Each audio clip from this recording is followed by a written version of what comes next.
Imagine कीजिए the matrix बिना उस आइकॉनिक ग्रीन टिंट के, या मैड मैक्स बिना उस ऑरेंज और टील कॉन्ट्रास्ट के। फिल्म का कलर पैलेट सिर्फ एक एस्थेटिक चॉइस नहीं है, इट्स अ सब textual weapon. Blue dog studios में आज हम उस इनविजिबल लेयर को पील करेंगे जो आपके मूड को कंट्रोल करती है। आज हम डिकोड करेंगे कलर एंड कॉन्ट्रास्ट। सिनेमा में जब हम कलर की बात करते हैं तो it's never random. Every shape और एवरी कॉन्ट्रास्ट एक इंटेंशनल चॉइस होती है that shapes how we feel. और समझेंगे कि क्यों एक हल्की सी रेड शेड पूरी स्टोरी का मतलब बदल सकती है। This is Blue Dog, let's talk cinema.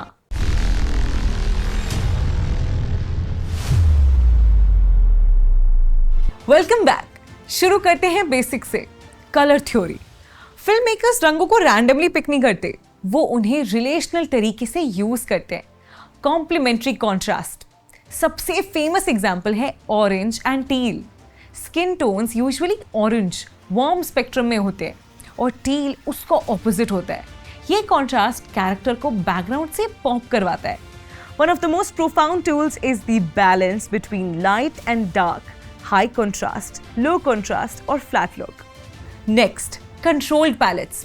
कुछ films strongly controlled limited colour palettes use करते हैं, जैसे in the movie blade runner 2049 Denis Villeneuve और रॉजर डीकिंस ने हाई कॉन्ट्रास्ट को सिर्फ स्पेक्टिकल के लिए नहीं, उन्होंने इसे एग्जिस्टेंशियल आइसोलेशन दिखाने के लिए यूज किया। नियॉन लाइट्स एंडलेस शैडोज को पियर्स करती हैं, विच मिरर्स द लोनलीनेस ऑफ के। वो एक ऐसा रेप्लिकेंट है जो एक ऐसी दुनिया में ड्रिफ्ट कर रहा है जहां वो फुली बिलोंग ही नहीं करता। एवरी एज इज शार्प, बिल्कुल उसकी सर्च फॉर आइडेंटिटी की तरह in a fractured world. Moonlight. Barry Jenkins deliberately chose low contrast to immerse us in tenderness. वो soft, muted colors, deep blues, purples और gentle skin tones एक ऐसी दुनिया create करते हैं जहां every subtle moment counts. It's not just quiet, it's intimate.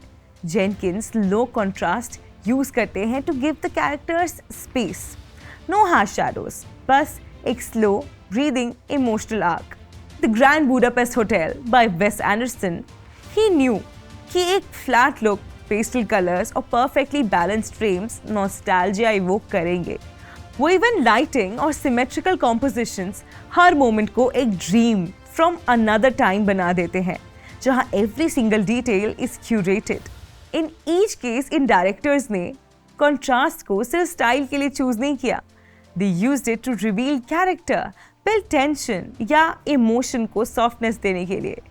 The emotional charge. Red cinema में सबसे इमोशनली चार्ज कलर्स में से एक है। ये पैशन भी है और खतरा भी।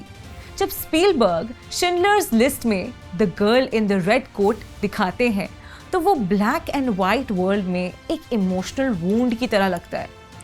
कलर लाइट की फ्रीक्वेंसी होती है, बट सिनेमा उसे इमोशनल लैंग्वेज में ट्रांसलेट करता है। कॉन्ट्रास्ट का मतलब सिर्फ ब्राइटनेस बढ़ाना नहीं है, इट्स अबाउट विजुअल कॉन्फ्लिक्ट। जब लाइट और शैडो के बीच एक शार्प लाइन होती है, इसे ऑफन यूज किया जाता है टेंशन, मिस्ट्री या साइकोलॉजिकल डेप्थ दिखाने के लिए। जब शैडो सॉफ्ट और ब्राइट होती हैं, ये अक्सर यूज होता है to create a sense of safety, openness या इमोशनल सॉफ्टनेस। कई मॉडर्न फिल्म्स इंटेंशनली डीसैचुरेटेड या फ्लैटर लुक यूज करती हैं to create a grounded, less stylized feel. उन्हें perfect cinematic colors नहीं, बल्कि एक raw texture चाहिए होता है। Contrast narrative को visually reinforce करता है। It tells us how much of the truth is being hidden in the shadows. चलो, let's look at the masters of the palette, the Matrix.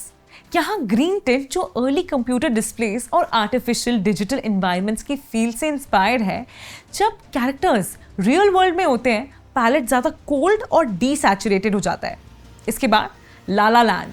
ये film bold, saturated colours use करती है जो old Hollywood musical से inspired है।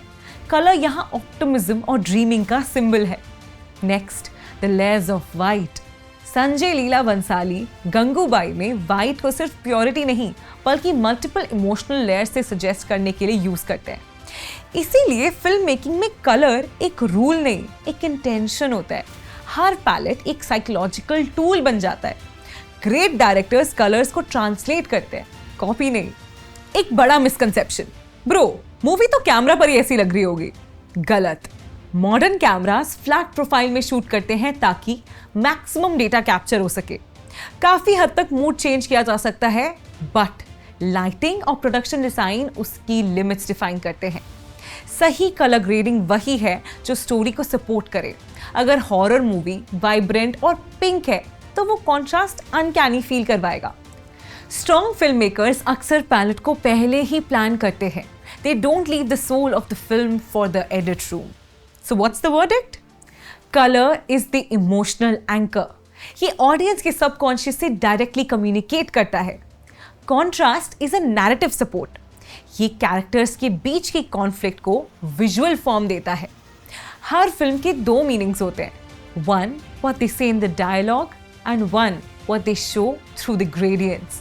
Blue Dog हमेशा वही gradients ढूंढता है।